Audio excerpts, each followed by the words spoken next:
15 years ago, I was a bedside nurse. A woman came into my unit, early 40s, single mother, Russian immigrant, new country, new language, two kids in elementary school. A few days earlier, she had gone to the emergency room, exhausted, nauseous, pain in her back and jaw, could not catch her breath. They told her it was stress, anxiety, go home, rest. She went home. 2 days later, she collapsed. By the time she reached my unit, her heart was destroyed. I remember her children visiting, standing at the edge of her bed, quiet, not crying, just watching, waiting for mama to get up, to come home. She did not come home. Years later, I learned something that changed everything for me. The research showing that women's heart attack look different, not the crushing chest pain we see in movies, but exhaustion, nausea, back pain, jaw pain. That research has been published for years before she walked into that emergency room. The clinicians who sent her home were not bad clinicians.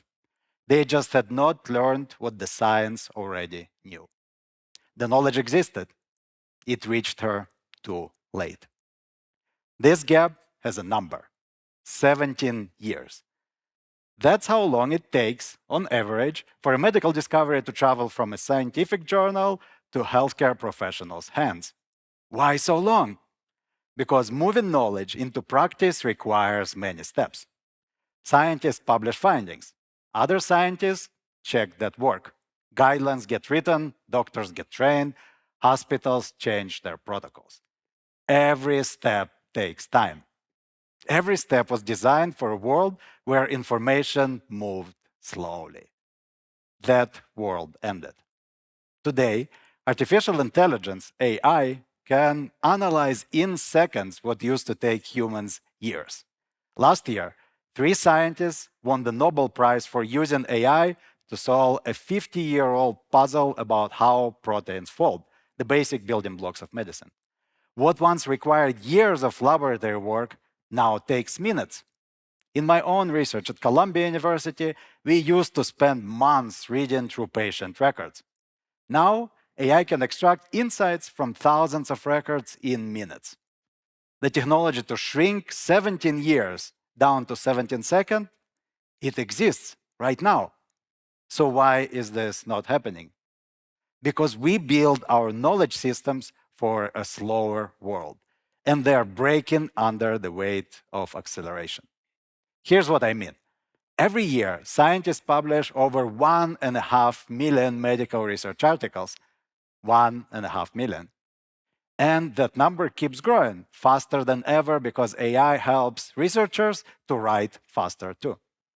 But who checks whether this research is actually valid? Volunteers, scientists who review papers on nights and weekends, unpaid, on top of their regular jobs. I edit a medical AI journal. Last month, I sent 52 emails asking professors to review one single paper. Only 2 of them said yes. We have accelerated knowledge production to machine speed. But the systems that verify this knowledge still run at a human speed. It's like putting a jet engine on a bicycle. Something is going to break. And here's what we cannot ignore. AI is not waiting for us to figure this out. It's already everywhere. People are walking around the old systems entirely.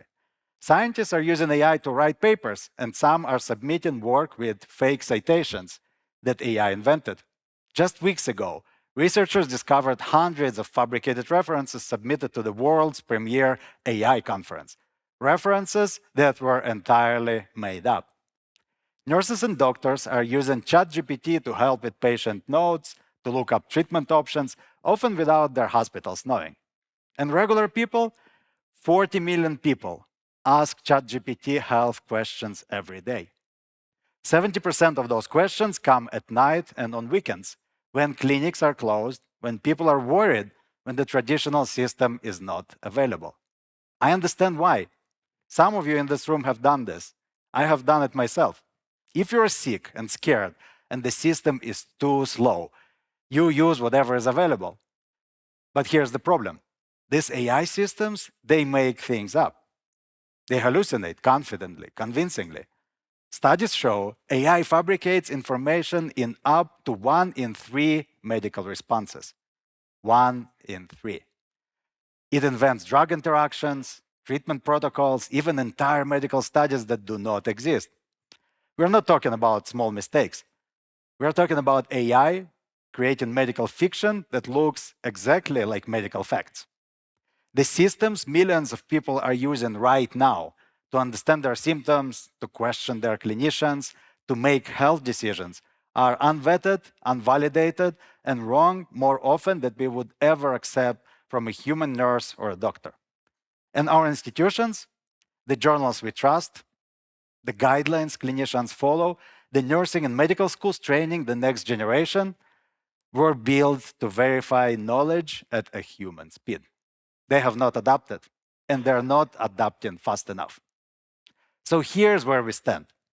The old system takes 17 years and lets people die waiting for knowledge that already exists. The new tools could make it 17 seconds, but they hallucinate, and we have not built the safeguards. And in between, everyone, scientists, nurses, doctors, patients, is improvising. I'm not here to say slow down.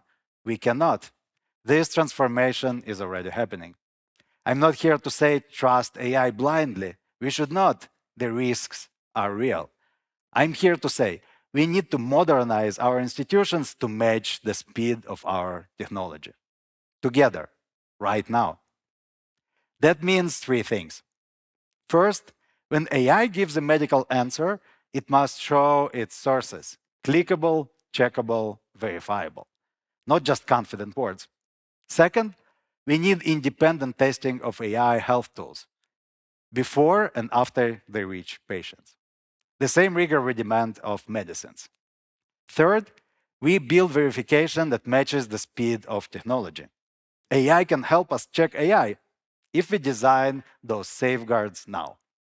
This requires everyone, scientists, nurses, doctors, technology companies, hospitals, governments, working together.